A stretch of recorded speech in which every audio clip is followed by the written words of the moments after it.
Do you want to learn how to clear cache in After Effects? In this video, I'll help solve that problem with two different methods.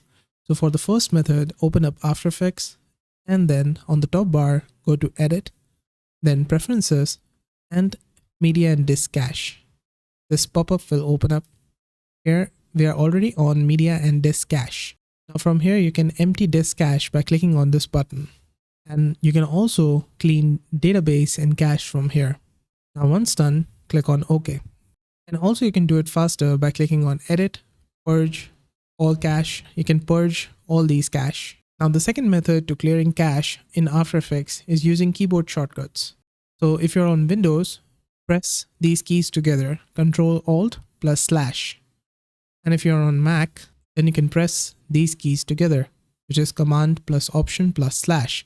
And remember, it should be on numeric keypad. And that's it. This is how you can clear or purge cache in After Effects.